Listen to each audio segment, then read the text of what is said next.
You can leave this platform, but once you're out, you can't get back in.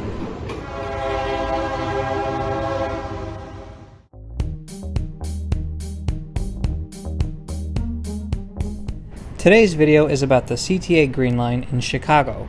We're going to ride the Green Line to the least used station on the Chicago L, which has one very interesting feature.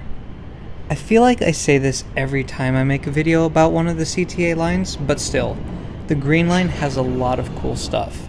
Right off the bat, we notice that it has two branches on its south end. That will become important later.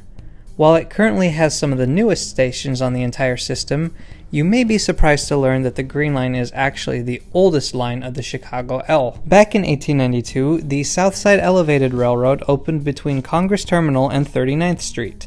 Rides cost a nickel back then, and the tracks were not electrified. They used steam trains. The next year, in 1893, the Lake Street Elevated opened their line from Market and Madison to California Avenue.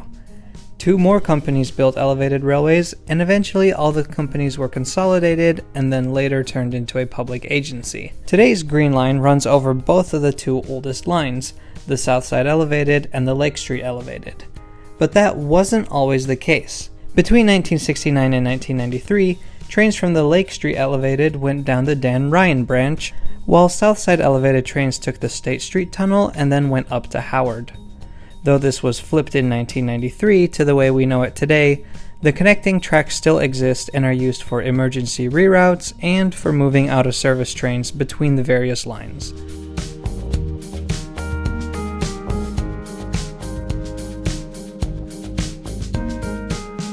Today we're going to ride the south side of the Green Line and visit one of its stranger stations.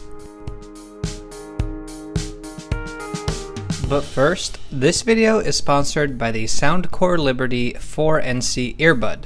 These are wireless, noise-canceling earbuds, and let me tell you why I like them so much. You see, I do the majority of my video editing on my phone. Why? So that I can work on videos while I'm commuting to work. This lets me maximize my time while commuting. And to do so, having good earbuds is absolutely essential. The Soundcore Liberty 4NC is great because it drowns out the distracting noise of the train and lets me focus on creating the content that you're all here for. So let's take a look at them, shall we? What I like about the Soundcore Liberty 4NC is that they come in multiple colors. They fit snugly, but if the size is not for you, then good news, each pack comes with 4 different sizes, plus a USB-C charger. They connect via Bluetooth, and there's even an app available for an enhanced listening experience. The app lets you do all sorts of cool stuff, like customizing the sound or the controls of the earbuds for your own personalized listening experience. Soundcore claims that the earbuds cancel up to 98.5% of all noise, and I believe it. Every time I pop them in, I'm surprised at just how well they cancel out noise. I can use them outside, I can use them at home, even on the train. A big thanks to the Soundcore Liberty 4NC for sponsoring today's video. Hi everyone, welcome to a brand new Trains Are Awesome video. I'm Tom, and I'm standing here at the McCormick Place, a giant convention center here in Chicago. We're going to take the CTA Green Line today and travel to King Drive Station. While this location had a station when the line originally opened in 1892, that station closed in 1977. It was rebuilt and reopened in 2015 to serve the McCormick Place Convention Center. Wow, this station almost makes me feel like I'm in Europe. Especially this glass tube is great. It protects the people on the platform from the worst gusts of cold winter wind. I can think of many stations in the middle of the highway that really need this. Today we need to board a Cottage Grove bound train. To differentiate between the branches, both on the platform and on the train, the signs will be a white background with green letters saying Cottage Grove. Trains headed to Ashland will have a green background with white letters. We're headed to King Drive Station today. When you look at the entire CTA map, this is the only station that has a little arrow symbol in it. Harlem bound boarding only, it says.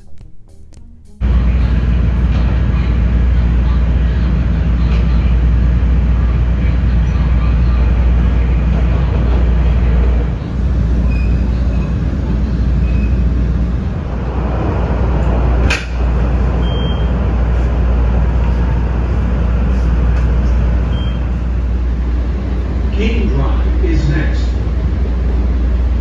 Doors doors open on the right at Key Drive. After Garfield Station, the two branches split. Trains bound for Ashland head west, while we continue south for a little bit, passing a yard.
So this is King Drive. Now, this is a topic that has been beaten to death here on YouTube, so I'll try not to hop on the bandwagon, but still, in case you were curious, this is the CTA's least used station. I'm here to check out why this station says Harlem-bound boarding only. Soon, it becomes obvious. There are plenty of exits from this platform, but no entrances. Because of this, the platform is very bare. No benches or anything, no signs, because, no one is going to come here and wait for a train.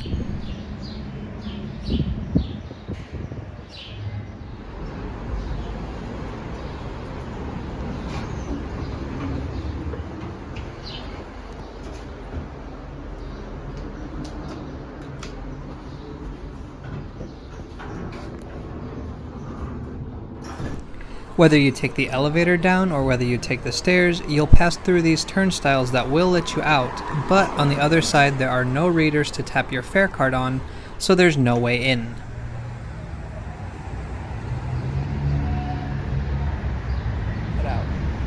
The station is built right above 63rd Street. CTA bus route 63 runs underneath. By the way, if you want to come check out King Drive Station, but the station itself is not reason enough to go, it's located really close to the University of Chicago campus, which is a beautiful campus. Now let's go up the stairs to the Harlem-bound platform. This looks more like a regular CTA concourse. Ticket machines, fare gates, and an office for a service assistant. With no problems, I passed through the gates and onto the platform. It seems clear, this station was not built for people to travel to Cottage Grove. So part of me wonders why King Drive was built in this configuration. Well, King Drive is the second to last station on this branch, so it would be easier for passengers to use the bus to get to Cottage Grove and points beyond. However, that's not reason enough. There are 8 lines on the L, and everywhere else you are allowed to take the train from the second last stop to the last if you wanted. So what makes King Drive different? Let's look at the layout of this station. There are 2 side platforms with no mezzanine between them. Every other penultimate station on the system has an island platform, except for Halsted. Halsted Station has 2 side platforms, but with a shared mezzanine. What this means in all these other cases is that there is a customer service agent already stationed at each entrance, no matter which direction passengers are traveling. CTA wants to have a customer service agent available for every boarding customer. However, the setup at King Drive would mean that there would need to be a second customer service agent for the Cottage Grove bound platform. Since this location is so close to the end of the line, that would mean paying for somebody to man an entrance that almost nobody uses. It's cheaper for the CTA to just have the platform be for exiting customers only.